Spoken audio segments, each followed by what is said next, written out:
بھرے ہوئے ہوتے ہیں، اسی طریقے سے اگر تم اللہ کی ذات پر توکل کرو تو اللہ رب العزت تمہیں اس طرح ہی رزق عطا فرمائے گا۔ اس میں مجھے ایک بزرگ کا واقعہ یاد آ رہا ہے کہ انہوں نے توکل کا مفہوم اپنے عقیدت مندوں کے سامنے بیان کیا کہ اگر تم توکل کرو تو اللہ رب العزت تمہیں گھر بیٹھے ہوئے رزق عطا فرمائیں گے۔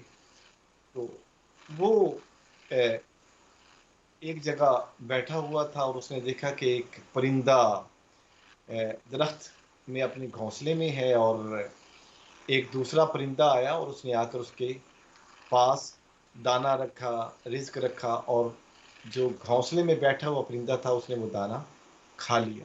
وہ بڑا حیران ہوا کہ جب ایک پرندے کو بیٹھے بٹھائے رزق مل سکتا ہے تو مجھے کیوں نہ ملے گا۔ اس نے کل یہ سوچا کہ میں بھی کل سارا دن گھر بیٹھوں گا اور مجھے بھی گھر بیٹھے ہوئے رزق مل جائے گا۔ اس نے کل کا دن گزارا اور پورا دن گزر گیا، لیکن کوئی اسے کھانا نہیں دینے آیا، وہ بیچارہ بھوکا تھا۔ تو وہ اپنے شیخ کے پاس پہنچا، اپنے استاذ اور اپنے مربی کے پاس پہنچا۔ اس نے کہا جی کہ کل آپ نے یہ توکل کا مفہوم بیان کیا اور کہا کہ اللہ تعالیٰ جو ہے وہ پرندوں کو رزق دیتا ہے، تو میں نے ایسے ہی کیا، سارا دن گھر بیٹھا عبادت کرتا رہا۔ تو اس بزرگ نے کہا کہ تم وہ پرندے کیوں نہ بنے جو رزق لے کر اس کے پاس آیا تھا، کاش کہ تم وہ پرندے بن جاتے اور تم وہ رزق لے کر آ جاتے، خود بھی کھاتے اور دوسروں کو بھی کھلاتے۔ لیکن تم نے ایک اپاہج بننا گوارا کر لیا، نہ کہ تم بن جاتے، ایک وسیلہ بنتے دوسروں کے لیے۔ تو حدیث پاک کا جو مفہوم ہے وہ یہ ہے کہ پرندے گھر سے نکلتے ہیں، گھر سے نکلنے کے بعد انہیں کچھ ملتا ہے، گھر بیٹھے بٹھائے کچھ نہیں ملتا، گھونسلوں میں نہیں ملتا۔ ہاں اگر کوئی بیمار ہو تو اللہ تعالیٰ اس کے لیے بھی بہتر انتظام کرتے ہیں۔ اللہ تعالیٰ جو ہے وہ کسی کو بھی اس کی تکلیف سے بڑھ کے مکلف نہیں بناتے، لا یکلف اللہ نفسا الا وسعها۔ اللہ تعالیٰ کسی بھی انسان کو اس کی طاقت سے بڑھ کے مکلف نہیں بناتے، جتنی اس کی طاقت ہوتی ہے اتنا ہی اس کو مکلف بنایا جاتا ہے۔ تو توکل کا یہ مفہوم ہمارے سامنے آیا کہ اس دنیا میں رہتے ہوئے جو ذرائع ہیں، جو اسباب ہیں، جو وسائل ہیں، ہم ان کو اختیار کریں، اور ان ذرائع، وسائل اور اسباب کو اختیار کرنے کے بعد پھر ہم اللہ تعالیٰ کی ذات کو نتیجہ چھوڑ دیں۔ اس میں یہ بھی سمجھنا بڑا ضروری ہے کہ ہم بسا اوقات کسی چیز کو اپنے حق میں بڑا بہتر سمجھتے ہیں اور کہتے ہیں جی کہ اللہ تعالیٰ ہمیں یہ چیز عطا فرما دے۔ اللہ تعالیٰ کی اپنی حکمت ہوتی ہے کہ وہ یہ چیز تمہیں عطا فرمائے گا یا نہیں عطا فرمائے گا۔ اگر وہ ہمارے حق میں بہتر ہوگی تو ہمیں عطا فرمائے گا، اگر نہیں بہتر ہوگی تو اس سے بہتر جو ہمارے حق میں بہتر ہے اپنی حکمت کاملہ کے ساتھ وہ ہمیں عطا فرما دے گا۔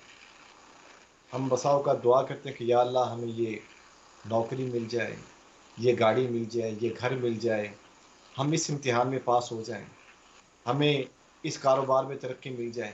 لیکن اللہ رب العزت کسی حکمت کے تحت اس ترقی کو روک دیتا ہے۔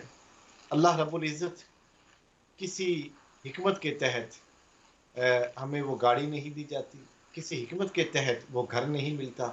اس کی اپنی ایک حکمت ہے جس کی بنیاد پر وہ ہمیں چیزیں نہیں عطا ہو رہی۔ اب کیا ہے کہ اللہ رب العزت ہمیں اس سے بہتر عطا فرما دیتا ہے، اس لیے حکم یہ ہے کہ تم انتظار کرو۔ جب تم انتظار کرو گے کہ اللہ کی ذات تمہیں اس سے بہتر عطا فرما دے، تمہیں انتظار کرنا ہوگا۔ جب تم انتظار کرتے رہو گے اور اللہ کی جناب میں عرض کرو گے کہ یا اللہ میں تجھ سے مانگتا ہوں، اور یہ دعا ہمیں سورہ فاتحہ کے اندر سکھائی گئی ہے، اور سورہ فاتحہ ہم دن میں پتہ نہیں کتنی مرتبہ پڑھتے ہیں، نماز کے اندر پڑھتے ہیں، ہر رکعت کے اندر پڑھی جاتی ہے، خواہ وہ سنت موقدہ ہو، سنت غیر موقدہ ہو، فرض نماز ہو اور نفلی نماز ہو، کوئی بھی نماز ہو، تو ہماری کوئی بھی رکعت سورہ فاتحہ کے بغیر مکمل نہیں ہوتی۔ اور اس کے اندر ہم دعا کا کیا مانگتے ہیں؟ ایاک نعبد و ایاک نستعین، اے اللہ ہم تجھ سے مدد مانگتے ہیں، اے اللہ ہم تیری عبادت کرتے ہیں، وَإِيَّاكَ نَسْتَعِينُ اور تجھ ہی سے مدد مانگتے ہیں۔ جب حقیقی استعانت اور حقیقی مدد وہ اللہ تعالیٰ سے حاصل ہوتی ہے، باقی جتنے بھی ظاہری وسائل ہیں، ظاہری استعانت ہے، وہ اللہ کی طرف سے ہوتی ہے، اور اللہ نے ہی فرمایا ہے کہ تم ان ظاہری وسائل کو اور اسباب کو اختیار کریں۔ جب ہم بیمار ہوتے ہیں تو ہم ڈاکٹر کے پاس جاتے ہیں، وہ ہمارا چیک اپ کرتا ہے، ہمارے ٹیسٹ کرتا ہے، پھر ہمارے لیے دوائی لکھ دیتا ہے، اور ہم اس دوائی کو کھاتے ہیں، اللہ تعالیٰ ہمیں شفا عطا فرما دیتا ہے۔ لیکن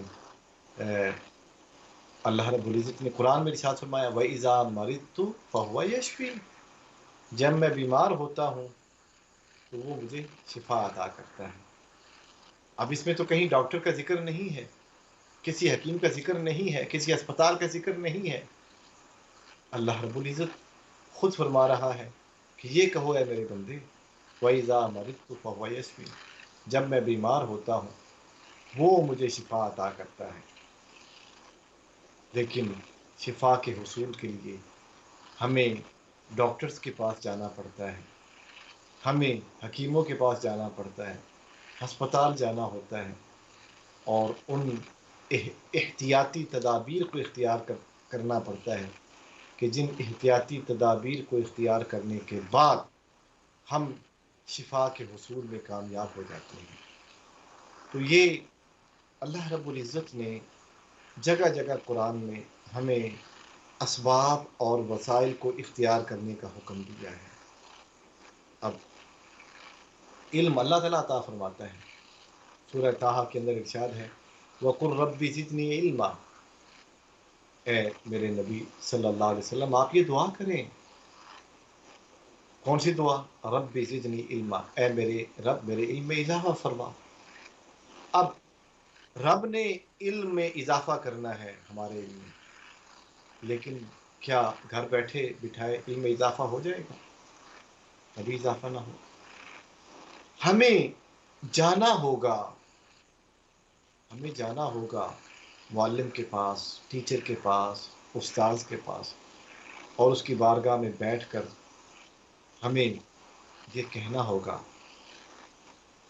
کہ ہم آپ کے پاس علم کے حصول کے لیے آئے ہیں۔ جب ہم ظاہری اسباب اختیار کریں گے، استاد کے پاس بیٹھیں گے، کتاب لے کر جائیں گے، وہ سارے وسائل اختیار کریں گے، تو اللہ تعالیٰ ہمارے علم میں اضافہ فرما دیں گے۔ تو شرط یہ ہے کہ ہم استاد کے پاس جائیں، بیٹھیں، کتاب لے کر جائیں، کاپی سامنے رکھیں، جو ظاہری اسباب ہیں ان کو اختیار کریں، اور پھر دیکھیں اللہ رب العزت کس طریقے ہمارے علم میں اضافہ فرماتے ہیں۔ اللہ کی ذات ہمارے علم میں اضافہ فرماتی ہے، اور وہی حقیقی ذات ہے، وہی ہمیں عطا کرنے والی ہے۔ وَهُوَ عَلَىٰ كُلِّ شَيْءٍ قَدِيرٌ، وہ ہر چیز پر قادر ہے۔ اس لیے عقیدہ ہمارا یہ ہے، اللہ کی ذات وہ ہے جس نے ہمیں پیدا کیا، وہ ہمیں عطا کرنے والی ہے، وہ ناممکن کو ممکن بنا دیتی ہے۔ ہم سوچ بھی نہیں سکتے کہ کہاں سے وہ اسباب پیدا کرتی ہے۔ ایک ایسی چیز جو نہیں ہو سکتی، اگر ہم اس سے مانگتے ہیں اور وہ ہماری دعا کو قبول کر لیں، اللہ تعالیٰ ناممکن کو ممکن بنا دیتا ہے۔ اس لیے ظاہری اسباب کو اختیار کرنے کے بعد حقیقی توکل اللہ کی ذات پر ہو، جس طرح پرندے حضرت عمر رضی اللہ تعالیٰ عنہ کی روایت اپنے گھونسلوں سے نکلتے ہیں اور اللہ کی ذات پر توکل کرتے ہیں۔ حضرت عمر رضی اللہ تعالیٰ عنہ نے حضور اکرم صلی اللہ علیہ وآلہ وسلم سے یہ بات سیکھی کہ حضور اکرم صلی اللہ علیہ وسلم نے حضرت عمر رضی اللہ تعالیٰ عنہ کو یہ فرمایا کہ اگر تم نے توکل سیکھنا ہے تو پھر پرندوں سے سیکھو۔